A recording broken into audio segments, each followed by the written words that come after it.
আপোনাৰো প্ৰিয় খাদ্য নেকি মান ধনিয়া? খাদ্যৰ সোৱাদ বৃদ্ধি কৰিবৰ বাবে আপুনিও কেতিয়াবা নহয় কেতিয়াবাৰ মান ধনিয়াৰ ব্যৱহাৰ কৰে। মান ধনিয়াৰ গোন্ধটোৰ পৰাই বহু লোকে ইয়াক খাদ্য হিচাপে গ্ৰহণ কৰি খুবেই বেছি ভাল পায়। আন বহুতে আকৌ মান ধনিয়াৰ খাবলৈ ভয় কৰে।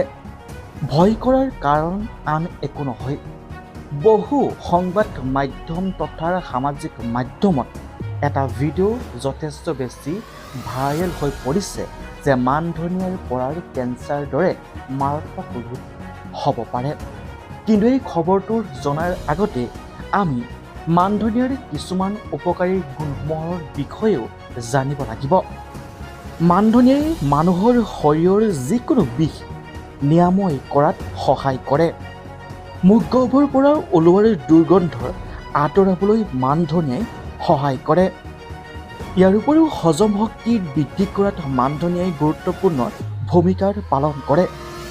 মান ধনিয়াত থকা কেলছিয়াম আৰু খনিজ পদাৰ্থই হাড় সবল কৰাত সহায় কৰে। মান ধনিয়াত থকা এণ্টি অক্সিডেণ্টে হৃদযন্ত্ৰ সুস্থ কৰি ৰখাত সহায় কৰে। ইয়াৰ উপৰিও মান ধনিয়াই ডায়েবেটিছ ৰোগ নিয়ন্ত্ৰণ কৰাটো গুৰুত্বপূৰ্ণ ভূমিকা পালন কৰে।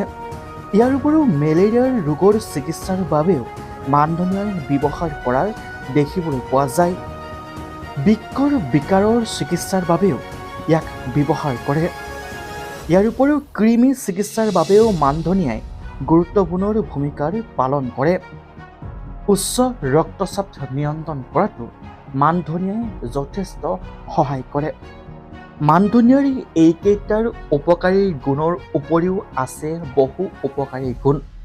কিন্তু এটা কথা আপুনি মনত ৰখাৰ উচিত, যিকোনো বস্তুৱে অত্যাধিক পৰিমাণে গ্ৰহণ কৰিলে আমাৰ স্বাস্থ্যৰ বাবে যথেষ্ট হানিকাৰক। কিন্তু সামাজিক মাধ্যমত বিয়পি থকাৰ কেঞ্চাৰ ৰোগ মান ধনিয়াৰ পৰা হোৱাটো কিমান সত্য আপুনি বাৰু জানেনে? কোনো বৈজ্ঞানিকে এতিয়ালৈকে গৱেষণা কৰি পোৱা নাই যে মান ধনিয়াৰ পৰাই কেঞ্চাৰৰ দৰে মাৰাত্মক ৰোগ বিয়পিব পাৰে। গতিকে এনেধৰণৰ ভুৱা বাতৰিসমূহৰ পৰা আপুনিও আঁতৰত থাকক। মান ধনিয়াত আছে 100তকৈও অধিক উপকাৰী গুণ, যিয়ে আমাৰ শৰীৰত যথেষ্ট সহায় কৰে। কোনো গৱেষকে আজিলৈকে মান ধনিয়াৰ পৰা কেঞ্চাৰ ৰোগ হয় বুলি কোৱা নাই। গতিকে এনেধৰণৰ বাতৰিসমূহৰ পৰা আপুনিও যিমান পাৰে সিমান আঁতৰত থাকক। মান ধনিয়াই আমাৰ শৰীৰত যথেষ্ট সহায় কৰে। কিন্তু যিকোনো খাদ্যই বেছিকৈ খালে আমাৰ শৰীৰটো অনিষ্ট কৰিব পাৰে। সেয়া লাগিলে মান ধনিয়াই হওক নাইবা আন কিবা খাদ্যই নহওক কিয়। গতিকে এনেধৰণৰ ভুল ধাৰণাৰ পৰা আপুনিও আঁতৰত থাকক আৰু 10জনকো আঁতৰত থাকিবলৈ কওক।